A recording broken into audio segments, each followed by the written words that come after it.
सब अच्छे से होगे और खैरियत से होगे। सो अभी एक नया अपडेट आया है पोलैंड एम्बेसी में, और I thought that it will be useful to you. So आज का वीडियो बहुत ही इम्पोर्टेंट है।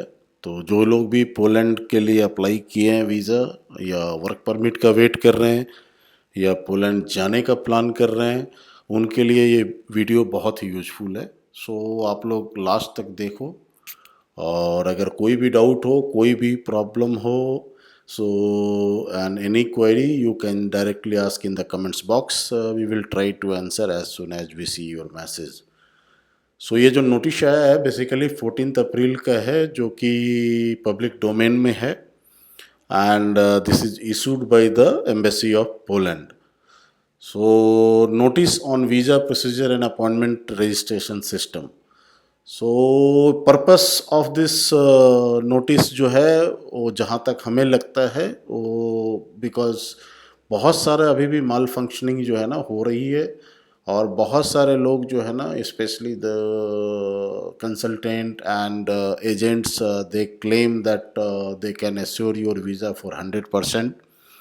So I think based on that information, the embassy has thought to release such notice, so that you will be aware that there is no as such arrangement with the embassy. कोई भी embassy के साथ ऐसा arrangement नहीं है जहाँ पे अगर कोई claim करता है कि वो आपका 100% जो है ना वो अपॉइंटमेंट कंफर्म करके दे देगा, या फिर आपका वीज़ा जो है ना वो कंफर्म करके देगा। तो ऐसा अगर कोई क्लेम करता है तो ही is completely fake, and you need to be very careful before you trust anybody like that. So जो नोटिस है उसका पर्पस अब हम लोग यहाँ पे डिस्कस करेंगे। सो एम्बेसी जो है वो बोल रही है कि the embassy of the Republic of Poland in new Delhi and the Consulate General of Republic of Poland in Mumbai inform that in the visa process they do not cooperate with external company. So उनका कहने का मतलब है, कोई भी visa का जो application process होता है, इसके लिए पोलैंड ऑफ एम्बेसी ने किसी को हायर नहीं किया है और किसी को ऑथराइज नहीं किया है जो उसको कोऑर्डिनेट कर सके। So like travel agency, employment agency, visa centre, किसी को भी ऑथराइजेशन नहीं है on behalf of Poland embassy act करने का, and it is dealt directly by the Poland embassy.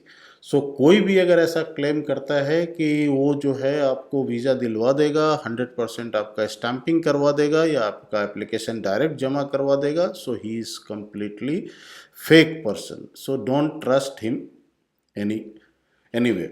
Using the services of intermediary does not lead to preferential treatment.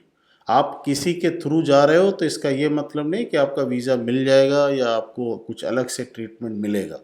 Only the consulate is authorized to consider visa application and make decision. So ये sole responsibility and arrangement जो है वो consulate के पास है, जो decision लेता है। इसके लिए कहीं से भी आपको अलग से कोई स्पेशल ट्रीटमेंट नहीं मिलने वाला है। Each visa application is analyse individually based on the information provided by the applicant. So आपका वीज़ा एप्लीकेशन, जैसा मैंने पहले भी वीडियो में कहा है कि you don't try to copy others applications, okay. आपका केस डिफरेंट होगा, अलग दूसरे आदमी का केस डिफरेंट होगा। So if you are for example I will just say like covering letter, आप जो कवरिंग लेटर मान लो अगर गूगल से कॉपी करके बना रहे हो, that is just a sample. So वो कवरिंग लेटर जो है ना वो आपके ऊपर एप्लीकेबल नहीं होगा। So you have to make your own file because your file is different than other people, and not involved in procedure. The only fee charged in the consular fee for submitting the visa application.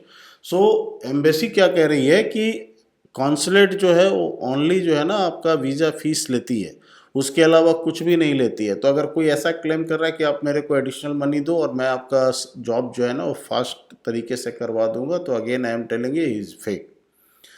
In order to submit a visa application at both diplomatic mission, you must, for national visa for work and studies register on the e consulate. So जैसा कि 26 जुलाई 2024, sorry 24, सो वहाँ से जो है ना अभी visa application जो है ना, और स्टडीज़ वीज़ा और वर्क वीज़ा के लिए जो है, that is done through the e consulate. So you have to register yourself once you have the work permit. आपके पास जब वर्क परमिट रहता है तो आप जो है ना अपना एप्लीकेशन है ई कॉन्सुलेट में रजिस्टर करते हो। Choose the language version, then select India embassy of New Delhi और consulate general of Republic of Poland in Mumbai, and in the menu the option national visa, register the form.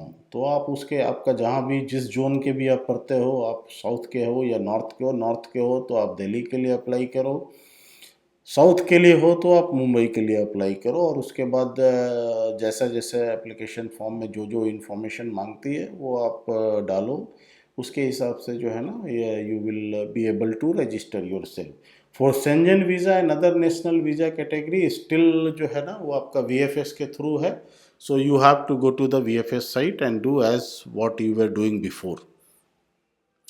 Slots for national work visa appointment indicating the date on which you must report to the selected VFS visa application center with visa for completed in the e-consulate system and printed out. So जिस दिन भी आपका lottery draw के through आपका जब appointment आता है, उस डेट में आपको जो फॉर्म आपने फिल किया था ई कॉन्सुलेट में, उसका printed version and other documents के साथ जो है ना आपको जो भी असाइंड VFS सेंटर है वहाँ पे जाना है और अपना फाइल को जमा करना है।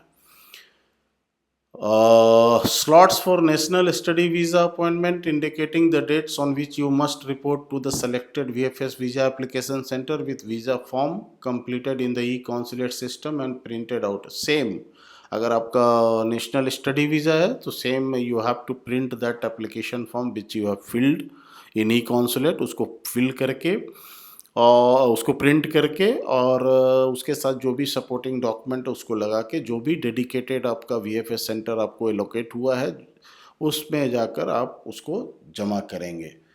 Each applicant who completed the registration received information about the assigned date via the contact details they provided during the registration. सो जो भी जब भी आप ई कॉन्सुलेट में रजिस्टर करते हो अपॉइंटमेंट के लिए, तो जो भी email ID and mobile number आप देते हो, आपका जो है मैसेज उधर ही आना है और आपको उसी के थ्रू आपको डेट मिलता है। So don't share. एक और चीज़ है कि कभी कभी क्या होता है ना कि आप शेयर कर देते हो अपने अपॉइंटमेंट का details to some people and they forward to some other people. So ये नहीं करने का, some time you know by mistake और intentionally they might be able to cancel और चेंज योर डेट, और जब आप सेंटर पे जाओगे तो पता चलेगा कि आपका अपॉइंटमेंट है ही नहीं। तो इसके लिए जब भी आपको मेल आता है, please keep it confidential and do not try to share with anybody. Slots are assigned once a week. In order to submit visa application, you must report in person at the date assigned by the system to the selected VFS center.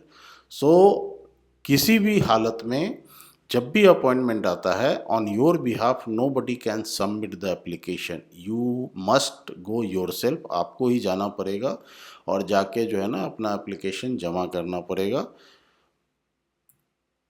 The Embassy of Republic of Poland in New Delhi and the Consulate General of the Republic of Poland in Mumbai do not arrange appointment for visa application.